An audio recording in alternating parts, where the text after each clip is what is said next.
भगवान आए, मोरध्वज ने स्वागत किया। कहा क्या सेवा करूं? कहा आज हमारे मांस खाने की इच्छा है। राजा ने कहा मैं व्यवस्था करा देता हूं। कहा नहीं, हम मांस ऐसे जीव का खाएंगे जो आपका बहुत प्रिय हो, हर किसी का मांस नहीं करते। तो राजा ने बहुत सोच विचार किया। कहा प्रभु अभी आप ही बताइए मेरा सबसे ज्यादा प्रिय कौन है? प्रभु ने कहा आपका बेटा आपका सबसे प्रिय है। तो जो आपका सबसे ज्यादा प्रिय हो उसका मांस हम खाएं।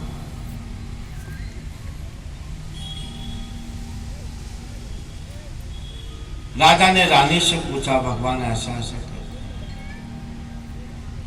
रानी भी पतिपरायण पतिव्रता पत्नी है।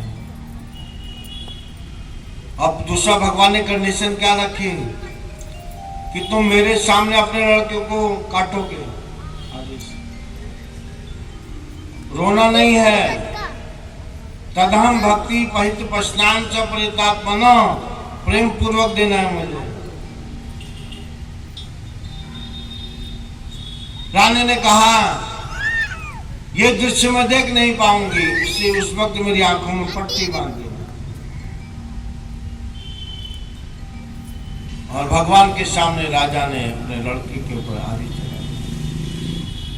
उसका मांस बनाया गया और टेबल पर रखा गया और कहा आइए। भगवान ने कहा अपने बेटे को बुलाओ। इसको गोदी में सुलाओ, बार-बार भाग रहा है। और राजा मोरध्वज ने कहा वो तो पक गया। भगवान ने कहा अपने बेटे का नाम तो पुकारो। और जैसे मोरध्वज ने नाम पुकारा, उसका बेटा जैसे खेलने गया और दौड़ते। भगवान को किसी के वस्तु की कोई जरूरत नहीं है। हजारों लाखों नदियां भगवान के चरणों का पाद प्रक्षालन करती हैं। क्या हमारा थोड़ा सा जल देने से उनके पांव धुल जाएंगे? थोड़ा सा दिया दिखाने से हो जाएंगे? हमें जो कुछ भी करना है अपने कल्याण के लिए करना है, भगवान को इसकी कोई जरूरत नहीं। लेकिन फिर भी भगवान जीव से स्नेह करते हैं तो कहते हैं पत्रम पुष्पम फलम तोयम, जो भी है हमको भोग लगा। इसे प्रभु के प्रति समर्पण भाव होना चाहिए।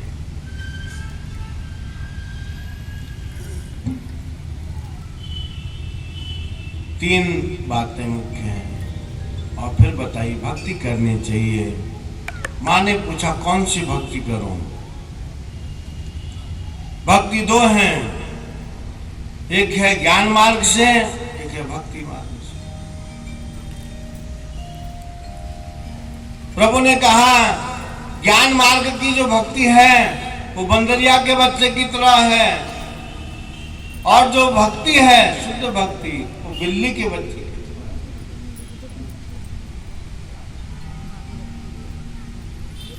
बंदरिया का बच्चा अपनी माँ को पकड़ के रखता है। बच्चे की पकड़ मजबूत होनी चाहिए, माँ नहीं पकड़ती। अगर उसकी पकड़ कमजोर हो गई तो धड़म से नीचे, जब वो छलांग लगाएगी नीचे गिर जाएगी। इसे ज्ञान मार्ग में धोखा है। ज्ञान मार्ग से अगर प्रभु को पाएंगे अहम भाव आ सकता है, अभिमान हो जाएगा मैं ज्ञानी हूं। उद्धव ज्ञानी थे, गुरु बृहस्पति के शिष्य हों,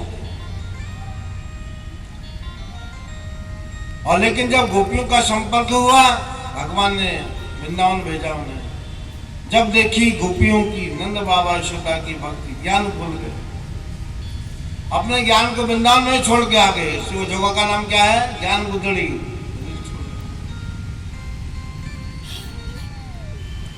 ज्ञान मार्ग में धोखा है, जीव भ्रमित हो सकता है, भटक सकता है। भक्ति मार्ग में धोखा नहीं, बिल्ली के बच्चे की तरह है। बिल्ली जब अपने बच्चे को ले जाती है मुंह से पकड़ती है, आपने बिल्ली के बच्चे को देखा होगा, चारों हाथ पांव छोड़ देता है, मां मोह से लेगा। अरे ऊपर जाता है।